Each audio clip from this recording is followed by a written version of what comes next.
We honor the spirits of the old ways. May the ancestors guide us. Before the Bible, before the Quran, there was animism, the belief that life flows through rivers, whispers through trees, moves in animals, and speaks through ancestors. It is the oldest spiritual system in human history. It didn't come with books, prophets, or temples made of stone. It came through experience, through relationship, through reverence.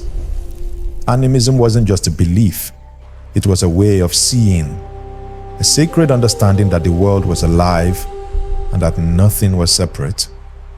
For tens of thousands of years, this worldview shaped how humanity lived, worshipped, and related to the earth. From Africa to Asia, the Americas to Europe, people honored the land they walked, the ancestors who guided them, and the spirits that moved through all living things. But what happened when Christianity and Islam, the world's two most powerful religions, collided with it? What happened when one God, one book, and one truth met a world that believed in many spirits, many paths, and sacred balance? Across continents and centuries, the rise of these monotheistic religions reshaped the spiritual map of the world.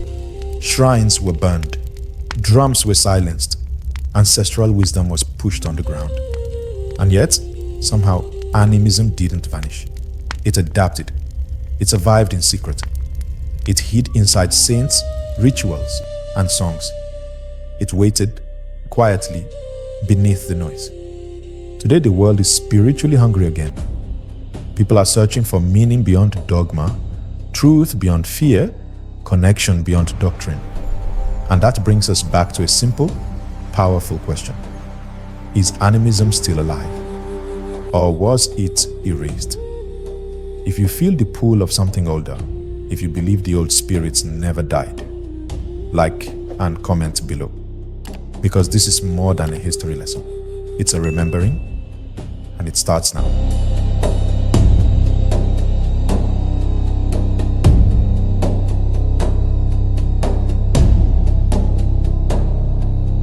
Animism is not a religion in the way many people understand it today. It has no founders, no centralized scriptures, no hierarchy of power.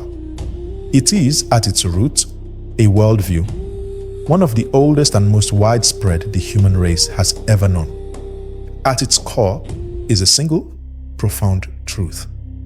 Everything is alive. The trees are not just wood, the rivers not just water, the animals not just beasts of burden or food sources. In an animist understanding, every element of the natural world carries spirit and consciousness, intention, wisdom. Stones remember, winds speak, mountains hold secrets. The world is not inert. It is sacred, sentient, and interconnected. To the animist, life does not begin and end with the human. The earth itself is alive.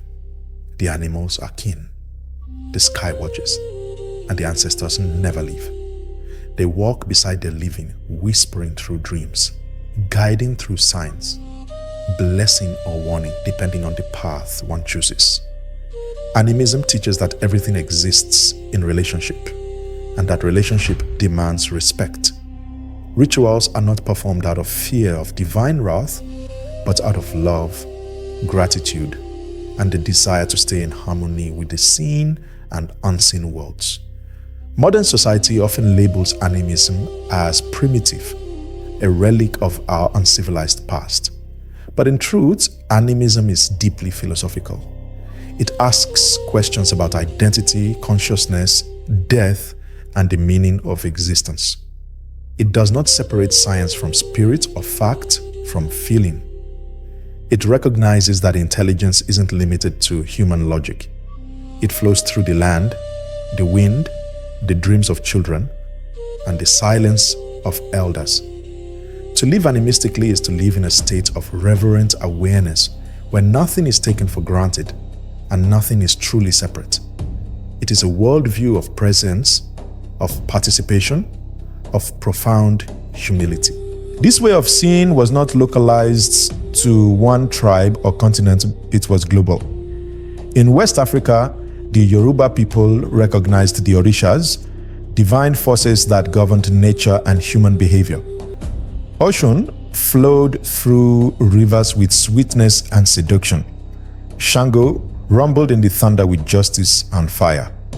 These weren't abstract deities, they were aspects of the living world, personalities of the cosmos, woven into daily life through dance, prayer, and offering.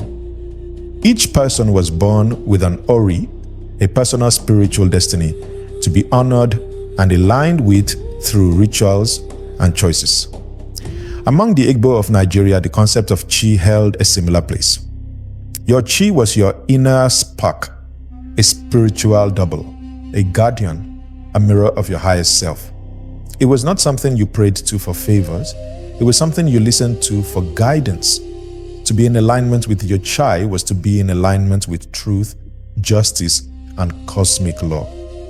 This wasn't about fear of sin, it was about harmony with your purpose. In ancient Egypt or Kemet, the idea of Ka described the vital life force that animated the body and continued after death. Ka was not just breath, it was the essence of individuality, the soul's energy, and its connection to divine order. The Egyptian worldview was steeped in animism, despite later theological evolutions.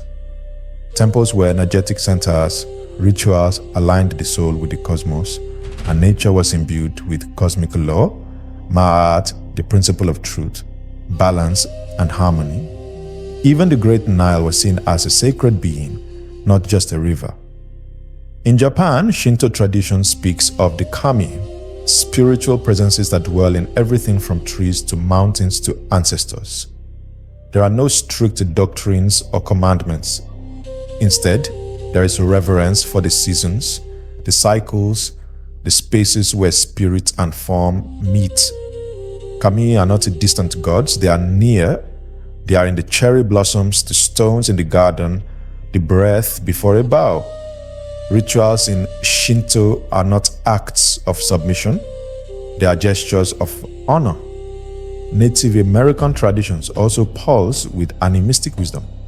The Great Spirit is not a singular male deity in the sky, but a unifying presence that lives in all things.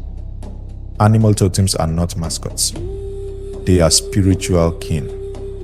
Ceremonies like the sun dance, the vision quest, and the ghost dance were rooted in the belief that life is sacred, that the ancestors walk with the living, and that balance must be maintained between humanity and the land.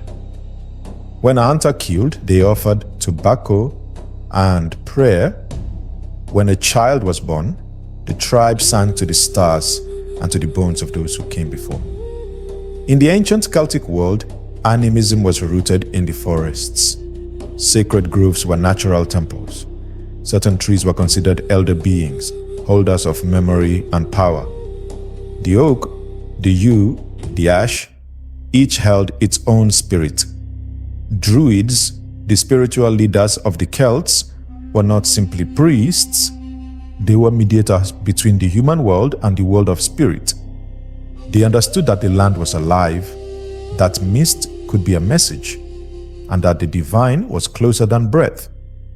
All these examples, scattered across time and geography, point to one truth: animism was not a local superstition. It was a global spiritual intelligence, a recognition that life is more than survival, that the world is more than a resource, that the divine is not only found in the heavens, but also in the dirt, the fire, the blood, and the breath. Animism asked not for submission, but for participation. But then came new religions. One God, one book, one truth, and they brought fire.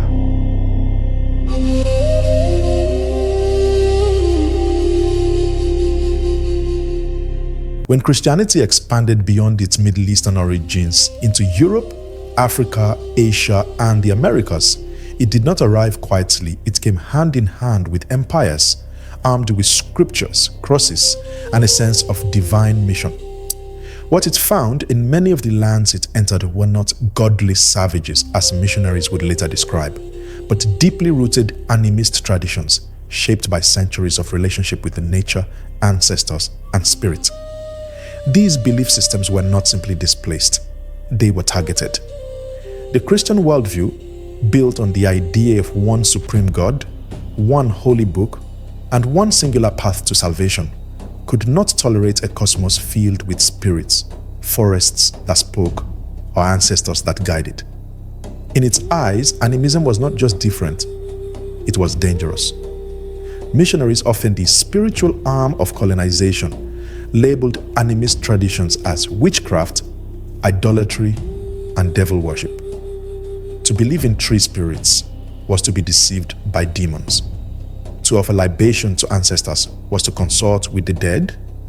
To dance in trance was to invite possession. These acts, sacred in their original context, were reinterpreted through a biblical lens as sinful, backward, and in need of eradication. Evangelism then was not only about introducing the Christian God, it was about replacing entire spiritual ecosystems with a singular foreign truth.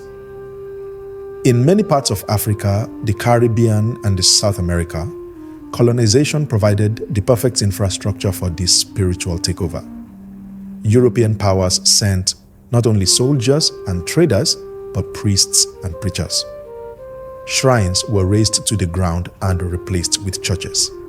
Sacred groves, spaces where communities had worshipped for generations, were cut down, their spirits driven out by the swing of an axe and the sign of the cross. In some cases, altars to orishas or ancestors were literally built over by Christian buildings, as if to say, this God has conquered yours. The cultural violence was immense. In West Africa, converts were often required to renounce their traditional names and take on biblical ones, replacing ancestral identity with Christian rebirth.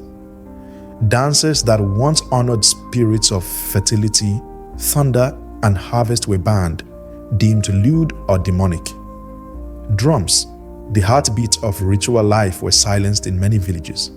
Their rhythms, once used to call the orishas or the ancestors, were now seen as tools of pagan invocation. Whole cosmologies were flattened, rewritten, or erased. And as colonial systems expanded, the line between political obedience and religious conversion became thin, if not invisible. There are countless stories of spiritual erasure cloaked in salvation. In some regions, people were baptized with holy water while their shrines were burned behind them. Children were taught to fear their grandparents' customs. Mothers were told to stop invoking the names of spirits during childbirth. In East Africa, elders who had once led community rituals were marginalized, dismissed as witch doctors by European missionaries who neither understood nor cared to understand their sacred role. Christianity presented itself not just as an alternative, but as a correction. It did not coexist with animism. It sought to replace it entirely. And yet, the story of animism under Christianity is not only one of loss, it is also one of survival. Because the spirits did not disappear. They adapted. They hid beneath the surface of the new religion, wearing new names, singing through new hymns, surviving in new forms. This blending, known as syncretism, allowed animist practices to persist even under Christian rule. In Haiti, for example, enslaved Africans continued to honor their spirits, or Lebelue, by associating them with Catholic saints. Legba, the gatekeeper of the spirit world, became associated with Saint Peter. Ezili, the spirit of love and beauty, took on the image of the Virgin Mary. What looked like saint worship to the colonizers was in fact a hidden dialogue with the old gods. In Brazil, Candomblé emerged as a fusion of Yoruba beliefs and Catholic ritual. Ocean danced again, now inside church festivals. In Cuba, Santeria mirrored the same resilience, spirits reborn through iconography. rites carried forward in secret or in plain sight. The churches could not see what was happening beneath the surface, but the people knew. They knew that the Orisha had never left. They had simply learned new names. These syncretic faiths were not passive compromises. They were acts of resistance. They allowed people to preserve their ancestral memory while navigating the oppressive structures of colonization. In the plantation fields of the Caribbean, enslaved people sang Christian hymns while secretly invoking the spirits of their homelands. In remote villages, traditional healers continued their practices behind closed doors, even as Sunday services filled the air. The survival of animism was not accidental. It was deliberate, strategic, and courageous. Yet the tension remained. Because for many Christians, animism represented a spiritual threat. It was viewed as a temptation, an old way that needed to be forgotten for salvation to be possible. And for many animists, Christianity was not simply a foreign religion. It was a spiritual invader, a force that not only desecrated sacred places but demanded amnesia. It wasn't enough to believe in the Christian God. One had to forget the names, songs, and spirits of their ancestors. One had to cut the root to plant the cross. This is why, even today, the tension lingers. In some African churches, congregants speak in tongues on Sunday and visit traditional healers on Monday. In parts of South America, Christian icons sit alongside spirit altars in the same home. And in many families, grandmothers whisper old prayers while grandchildren recite new ones. There is no clean break between these worlds, only layers, only survival. The legacy of Christian conquest is complex. For some, it brought comfort, order, and community. For others, it brought fragmentation, guilt, and spiritual exile. But whatever one believes about the Christian faith, one thing is undeniable. Its expansion was often built on the ashes of animist fire. For Christians, animism was an enemy of salvation. For animists, Christianity was a threat to ancestral memory. This quote captures the heart of the conflict. Christianity offered eternal life, but demanded spiritual amnesia. Animism offered presence, connection, and a life lived in harmony with spirit, but at the cost of being labeled primitive, damned, or deceived. And in that tension, millions of people were caught trying to reconcile the faith of their fathers with the memory of their ancestors. The story of Christianity and animism is not just a religious tale, it is a human one. A story of colonization, survival, loss, and the quiet, stubborn endurance of spirit. The fire may have come, the shrines may have fallen, but the old gods, the old songs, the old ways, they never truly left. They went underground, they hid in plain sight, and they waited. When Islam arrived in Africa and Asia, it did so with conviction, clarity, and power. Like Christianity, it carried the belief in one God, one sacred book, and one ultimate truth. But Islam's expansion was not only theological, it was political, cultural, and civilizational. As Islamic caliphates grew across the Middle East, North Africa, and into parts of West and East Africa, they encountered people whose spiritual worldview had little in common with monotheism. These were animist communities deeply connected to their land, their ancestors, and the unseen forces woven into daily life. And as with Christianity, Islam's encounter with animism was marked by tension, resistance, and transformation. In many regions, Islamic expansion was gradual and complex. It came through trade, intermarriage, and diplomacy, especially in coastal areas and along major trade routes. But with it came a religious framework that viewed animist practices as shirk, perhaps the most serious theological offense in Islam.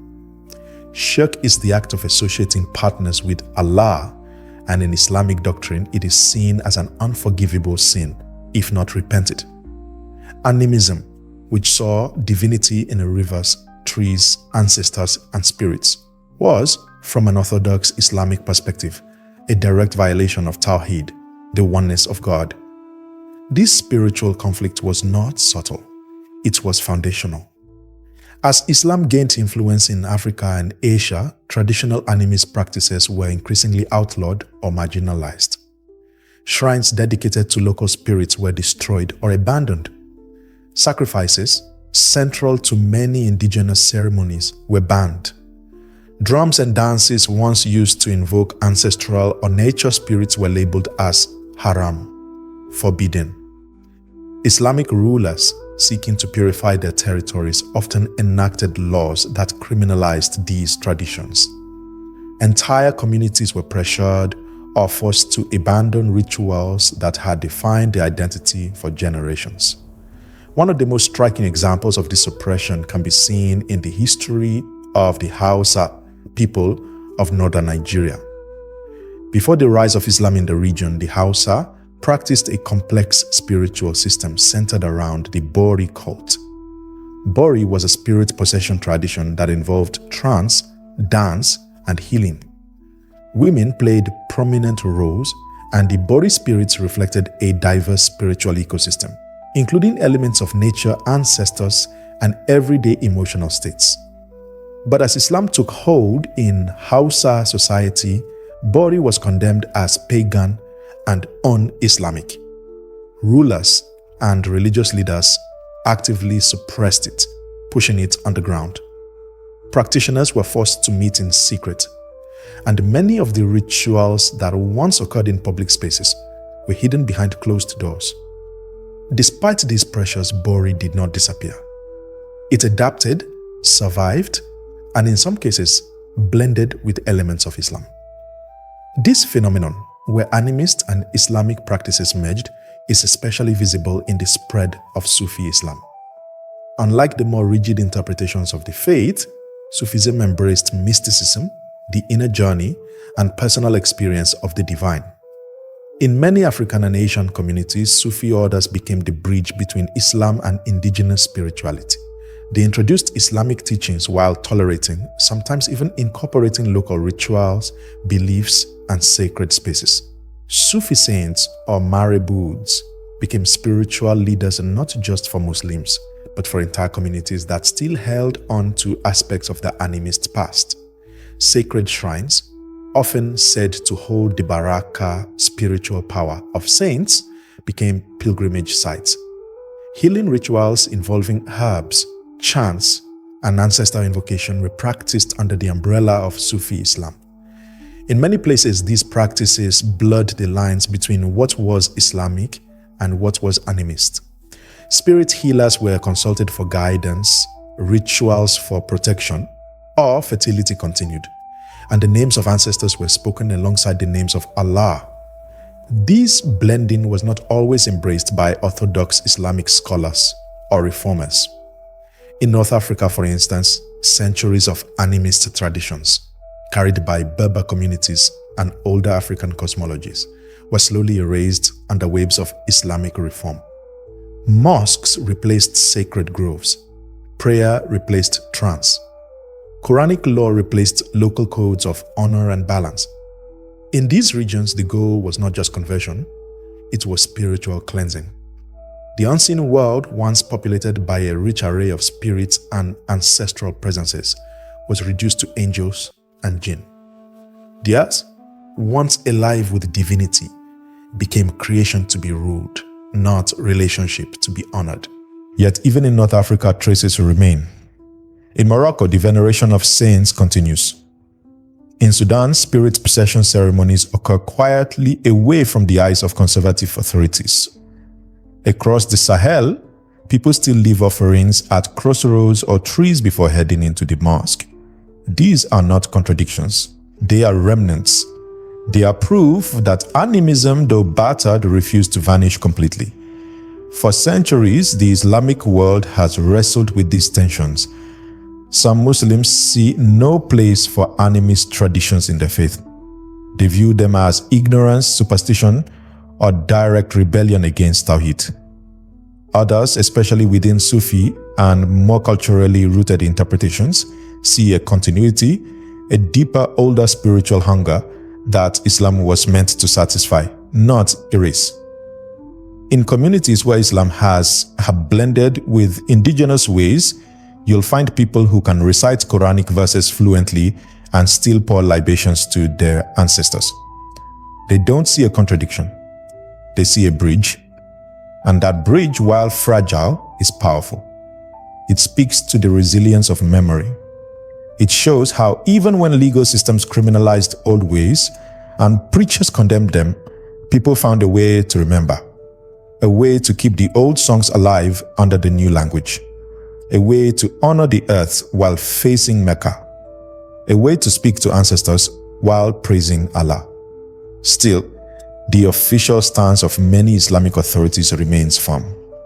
Animism is not just seen as a misunderstanding, it is framed as rebellion, a refusal to submit to the oneness of God, a clinging to spirits that distract from divine unity. And in that framing lies the depth of the conflict. Animism does not deny divinity, but it sees it everywhere. Islam insists it is one and cannot be shared. For the animist, spirit lives in the tree, the stone, the ancestor. For the Muslim, only Allah commands true power. And so the two worldviews remain at odds, not because they are inherently hostile, but because their cosmologies cannot be reconciled without compromise. In Islam, animism was not just error, it was rebellion against the one God.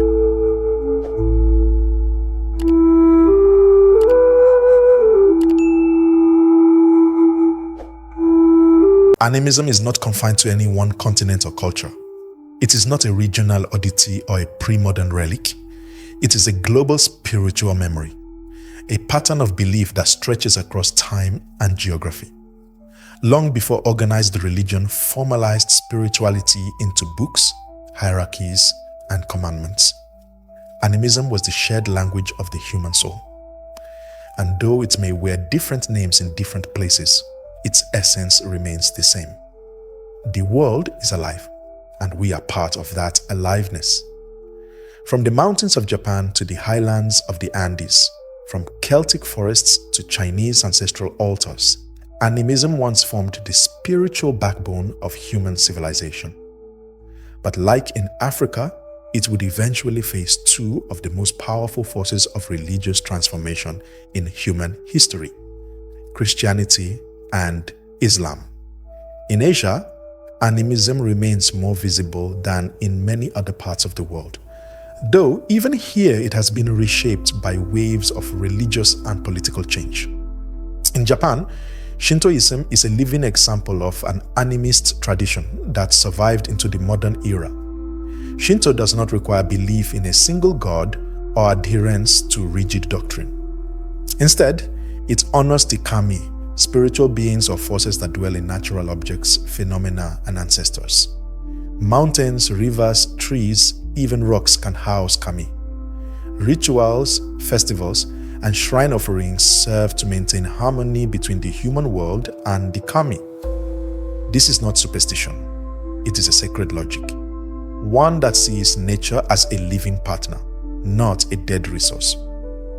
In China, ancestor veneration has long been central to both folk religion and philosophical traditions like Confucianism and Taoism.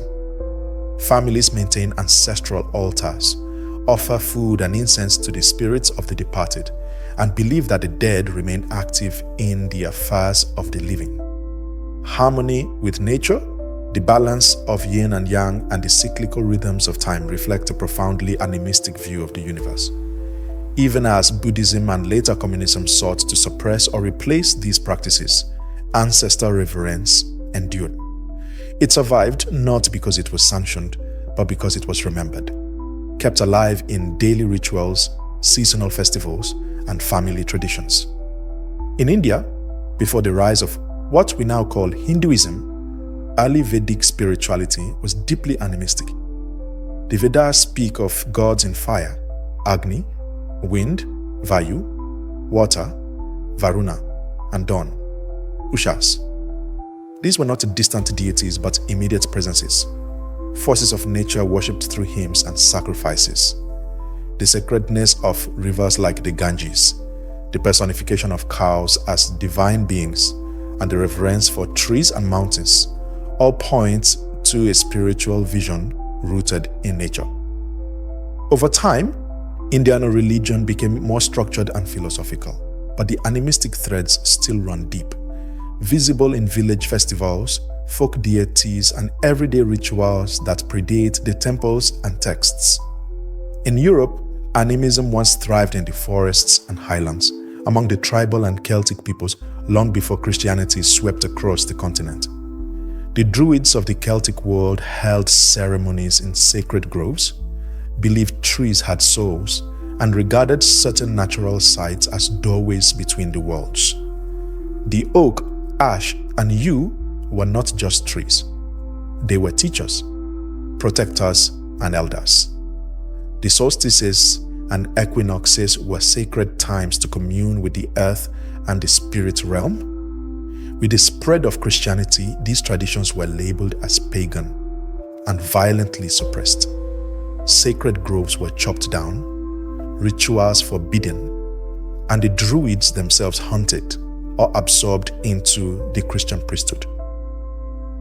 The Norse cosmology also reflected a rich animist worldview. The world tree, Yggdrasil, was the axis of the universe, its branches touching the heavens and its roots reaching the underworld.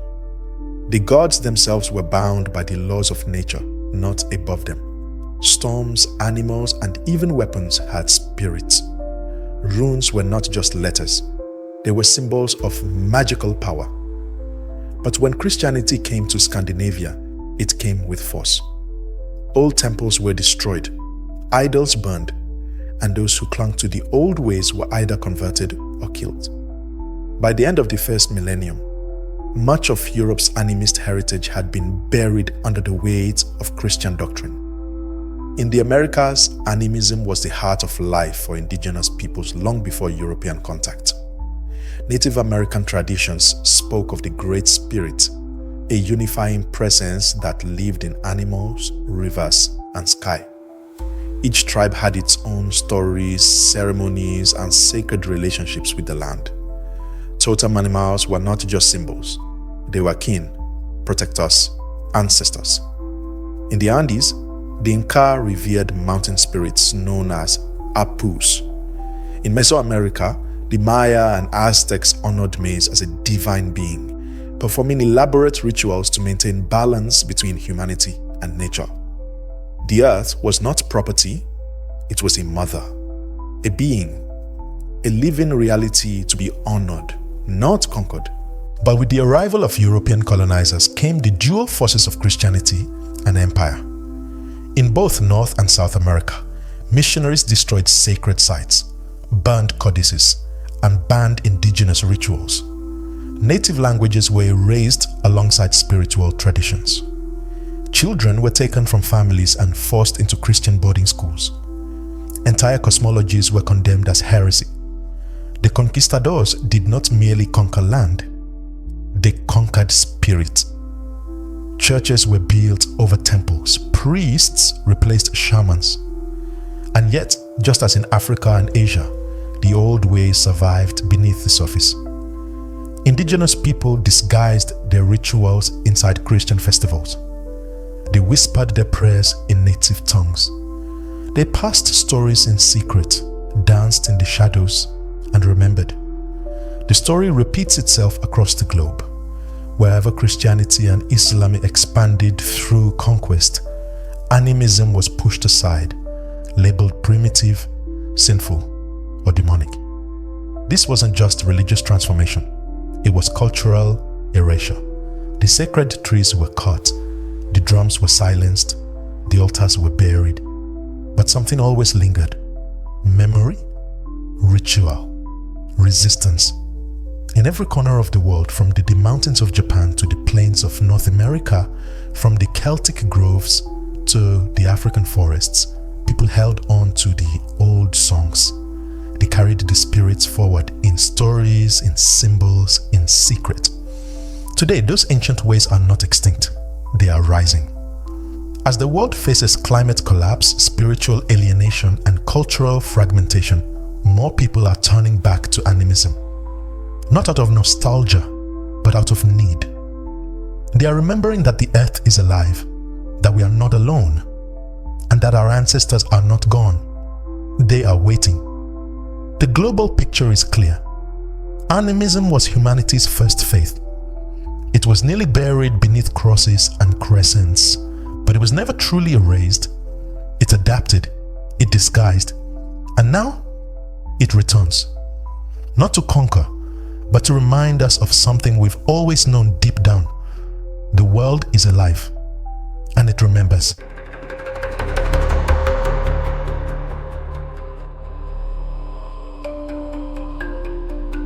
Despite centuries of suppression, erasure, and demonization, animism did not vanish. It adapted. It morphed. It hid in plain sight, wearing new names and adopting new forms. But it never truly left. Beneath the surface of the world's dominant religions, especially in colonized and converted lands, animist traditions continue to live, not as broken fragments of a forgotten past, but as resilient echoes of an ancient, unbroken truth. When faced with the extinction, animism didn't fight with weapons. It fought with memory, creativity, and disguise. In regions where Christianity took root, particularly among enslaved Africans in the Americas, animism found new ways to breathe. Vodou in Haiti, Santeria in Cuba, and Candomblé in Brazil are not simply mixed religions or hybrids. They are strategic spiritual acts, forms of resistance that ensured the survival of ancestral knowledge under the watchful eye of colonial power. These systems cleverly adapted to the imposed Catholic framework, associating traditional deities with Christian saints. The Orisha Ogun, god of war and iron, became Saint George. Yemoja, goddess of the ocean and motherhood, was hidden beneath the image of the Virgin Mary. Legba, the gatekeeper of the spirit world, took on the face of Saint Peter. To the colonial authorities and missionaries, this syncretism often looked like submission. They believed the African spirit had been conquered. But in truth, the spirits had simply changed their skin. Behind the candles and rosaries, the sacred drums still beat. The songs still carried the names of the old gods, whispered in codes and chants that outsiders could not decipher. Rituals were carried out under the cover of church festivals. Trance possessions and a divination took place in the back rooms of homes. The enslaved had lost their freedom, but they refused to lose their gods. The survival of animism wasn't limited to Christianity's domain. In Islamic territories, especially in Africa, similar patterns emerged. Sufi Islam, with its emphasis on mysticism, poetry, and inner experience, provided a subtle shelter for animist elements to endure. Across the Sahel and into parts of Sudan, spirit possession ceremonies continued under the guidance of marabouts, Sufi spiritual leaders revered for their wisdom and healing abilities. These figures often operated on the edge of Orthodox Islam, offering services that included dream interpretation, ancestral communication, herbal medicine, and protective charms. In places like Senegal, Mali, and Nigeria, ancestral spirits were not cast aside. They were folded into the spiritual fabric of the community, invoked quietly in prayers, honored in secret ceremonies. The Bori cult, long persecuted by Islamic reformists, continued its ceremonies underground. Women would gather in secret to perform dances that invited spirits into their bodies. Healers would call on ancient forces to treat sickness, both physical and spiritual. Though the Quran was memorized in public, the old chants were never forgotten. Animism may have disappeared from the surface, but its roots ran too deep to be pulled out. In Sudan, similar stories unfold. Despite centuries of Islamic governance, traditional spirit healing practices remain embedded in everyday life. People still visit czars, ceremonies where spirit possession is used to diagnose and heal illness. These rituals combine Quranic verses, drumming, incense, and chanting, blurring the line between Islamic prayer and animist invocation. Participants do not see contradiction in this. They understand that spirit is spirit and healing is healing. The framework may have changed, but the essence remains. These blended traditions are not merely the residue of forgotten religions. They are living, breathing systems, testaments to the endurance of the human spirit and its refusal to forget. They remind us that animism didn't need temples or texts to survive. It needed only memory, community, and rhythm. It moved in secret. It danced in disguise. It whispered its songs in new languages and waited patiently for the time when it could rise again. In Haiti, practitioners of voodoo still pour libations to the ancestors. In Brazil, dancers still invoke the orisha with every step. In West Africa, traditional healers still read the signs of nature to diagnose imbalance. In the Americas, young people are reclaiming the old ways, guided by elders who never truly let them go. Even in urban cities where concrete covers the earth and noise drowns out silence, the spirits are being remembered. Rituals are returning. Names are being spoken again. The old faith never died. It simply changed its skin. This statement isn't just poetic, it's historical fact. Animism proved itself not only as the oldest spiritual system, but as one of the most adaptable. It knew how to survive persecution, adapt to foreign gods, and embed itself within the very structures meant to destroy it. It did what nature always does. It found a way. In our time, as people seek deeper connections, ancestral roots, and spiritual authenticity, the animist thread is being pulled back into the light. The disguises are being dropped. The rituals are no longer hidden. And what once survived in secret is now beginning to speak loudly again. The old faith reborn, not as a religion in competition, but as a memory returning home. Today, animism is still practiced by millions of people across the world. From rural villages in Africa to mountains in Peru, from Southeast Asian islands to First Nations communities in Canada, the old ways are alive. Sometimes they exist as formal traditions, passed down through rituals, chants, and initiation. Other times they survive in gestures so small they almost go unnoticed. A cup of water left for ancestors, a whispered prayer to a river, a pause to honor a tree before it's cut. Yet despite this quiet endurance, mainstream society often dismisses animism as superstition, something primitive, irrational, or outdated. It's portrayed as the religion of those who haven't yet advanced, a worldview to be outgrown rather than understood. But this dismissal misses something profound. Animism was never about complexity. It was about connection. In the 21st century, animism is not only surviving, it's re-emerging, often under different names. The global rise of eco-spirituality is one of the clearest signs. As the planet faces environmental collapse, more people are recognizing that our disconnection from the earth is not just ecological, but spiritual. Climate activism is increasingly infused with ritual, reverence, and a sense of sacred duty to the earth. Movements to protect the Amazon rainforest, defend indigenous land rights, or stop pipeline developments are led not just by scientists and politicians, but by shamans, elders, and medicine people. Their message is animist at its core. The land is alive, and it must be listened to. Modern spiritual seekers, many disillusioned by institutional religion, are also turning toward animistic concepts. Practices like grounding, moon rituals, Ancestral healing, plant medicine, and even mindful hiking are rooted in ancient traditions. People are reclaiming the idea that divinity isn't locked in a book or a building. It's in the soil, the breath, the blood. And though they may not always call it animism, they are walking its path, choosing to relate rather than dominate, to listen rather than lecture, to rejoin the web rather than stand above it. Ancestor movements are also growing. Across the diaspora, especially among people of African, indigenous, and Asian descent, there is a powerful pull toward reconnection.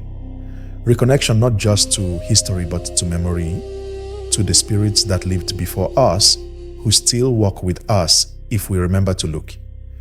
DNA tests are sparking more than curiosity. They're awakening longing. People are building altars, learning old languages, studying the gods their grandparents were told to forget. This is not nostalgia. It is healing. Animism is also influencing contemporary philosophy and science in subtle but growing ways. Thinkers are challenging the long-standing Western assumption that only humans possess intelligence or agency. Concepts like panpsychism, deep ecology, and the rights of nature, where rivers and mountains are granted a legal personhood, echo ancient animist truths. These aren't radical ideas in the animist framework. They're obvious. The fact that modern society is only now catching up speaks more to our amnesia than to animism's strangeness. Christianity and Islam tried to bury animism. They declared it inferior, irrational, and incompatible with salvation. But seeds grow in the dark, and those seeds are rising again. In the cracks of global empires, and at the spaces between megachurches and mosques, in forests and protests and poems and prayers, animism is speaking. Not in competition, but in invitation. An invitation to remember. An invitation to return. This isn't about going backward. It's about going deeper. The global battle for spirit was never just about religion. It was about relationship. To land, to self, to each other, and to the unseen world. And in this moment of global reckoning, as systems fail and certainties dissolve, the animist way offers something rare: rootedness, reverence, balance, a chance to remember what we were before we were told what to believe, and a path forward that doesn't ask us to dominate the world, but to rejoin it. Animism was humanity's first faith. Before temples, before scriptures, before organized religion, there was the drumbeat of the earth, the whisper of the wind, the presence of ancestors in the firelight. Animism wasn't just a belief system, it was a way of being. It taught that everything around us was alive, interconnected, sacred.